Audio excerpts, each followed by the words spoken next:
here, do you see this? You've done this. Done what? This, I tell you, look at it. Look at this hat, look at this coat. Has Eliza been buying you clothes?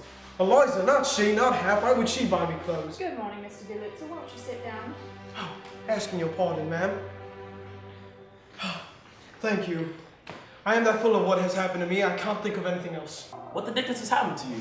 I shouldn't mind if it only happened to me. Anything might happen to anybody and nobody to blame but Providence, as you might say. But this is something that you have done to me. Yes, you, Henry Higgins. Have you found Eliza? That's the point. Have you lost her? Yes. Well, what has my son done to you, Mr. Dillett? Done to me, ruined me, destroyed my happiness, tied me up and delivered me into the hands of middle-class morality. You're drunk, you're mad, you're raving. I gave you £5 and had 2 conversations with you at half a crown and haven't seen you since. Oh, drunk am I? Mad am I? Tell me this. Do you or did you not write a letter to an old blighter in America that was giving $5 million to found more reform societies all over the world and that you wanted to invent a universal language for him? Ezra D. Warnerfeller? He's dead. Yes, he's dead, and I'm done for. Now did you or did you not write a letter to him to say that the most original moralitist at present in England, so to the best of your knowledge, was Alfred Doolittle, a common dustman? Oh, the last visit I had, I made a silly comment of some kind of joke. Ah, you may well call it a silly joke and put the lid on me right enough. You just give the chance he wanted to show that Americans is not like us. That they recognize and respect the merit in every class of life, however humble. Them words is in his blooming will, in which Henry Higgins, thanks to your silly joking, he leaves me a share in his pre-digested cheese trust worth $3,000 a year, on condition that I lecture for his Wanna More Reform World League as often as they ask me up 6 times a year. The devil he does. Phew, what a lark. But my dear Mr. Doolittle, you need not suffer all this if you are really in earnest. Nobody can force you to accept this request. You can repudiate it. Isn't that so, Colonel Pickering? Well, I'm very glad you're not going to do anything foolish, Mr. Doolittle, for this solves the problem of Eliza's future. You can provide for her now. Nonsense. He can't provide for her. He shan't provide for her. I paid £5 for her. He no longer belongs to her. Doolittle, you're either an honest man or you're rogue. Well, he took the money for the girl, so he can't take the girl as well. Don't be upset, Henry. If you really want to know where Eliza is, she's upstairs. Upstairs? Well, I shall soon jolly go fetch her. Be quiet, Henry. Sit down. Sit down. Listen to me here. I believe so. Very well, very well, very well. But I think you should have told me this a half an hour ago. Eliza came to me this morning. She was partly in a rage, partly trying to throw herself over a bridge, and partly at the Carlton Hotel. She told me the way you treated her last night. What? I think we're kidding. She doesn't tell you stories. We did not treat her rudely. We barely said a word to her, and we parted on particularly good terms. Higgins, did you say anything after I went to bed to her? Quite opposite. When I came in, she threw the slippers at my face. She behaved in the most outrageous way, and I gave her not the slightest provocation, but she acted in such a rage. But why? What have you done to her? I think I know pretty well what you've done to her. Just so, she'd become very attached to you both. She worked very hard for you, Henry. I don't think you quite realize what anything in the nature of brain work means to a girl like that.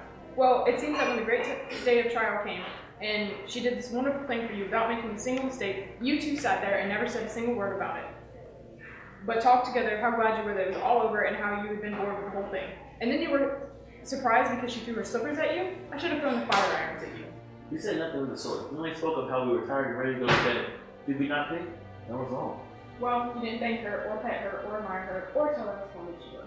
But she knew that. But we gave her no speeches of any sort, if that's what you mean. Perhaps we were a little inconsiderate. Was she very mad? Well, I'm afraid she won't go back to Unhappily Street, especially now that Mr. Doolittle is able to keep the position that you've thrust upon him. But she says she is quite willing to meet you on friendly terms and let bygones be bygones. Is she? By George! If you promise to behave yourself, Henry, I'll ask her to come down. If not, go home, for you've taken up quite a time. Alright. Be on your best behavior, pig. Let's put on our best Sunday's manner so we can pick this creature out of the mud. I'm behaving perfectly. He is doing his very best with things. Henry, you don't look all nice and that attitude. I wasn't trying to look nice, mother. It doesn't matter, you're only going to make you speak. Why? Because you can't speak and whistle at the same time. Oh, where in the devil is this girl? Are we to wait here all day? How do you do, Professor Higgins? Are you quite well? Am I? But of course you are. You're never ill. How are you, Colonel Pickering? The weather's quite nice, isn't it?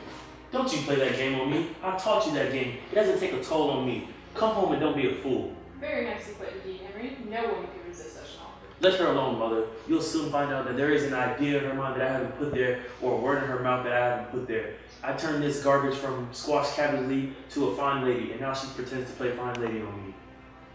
Yes, dear, but you'll sit down, won't you?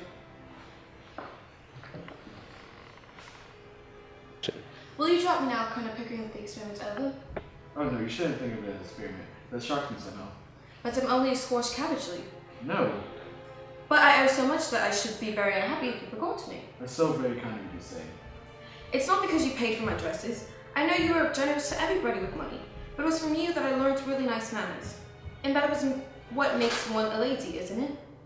You see, it was so very difficult for me with the example of Professor Higgins always treating me. I was brought up to be just like him, unable to control myself, and using bad language on the slightest provocation. And I should never have been known that ladies and gentlemen didn't believe like that. Well, Oh, that's only his way. You know he doesn't mean it. Oh, I didn't mean it either.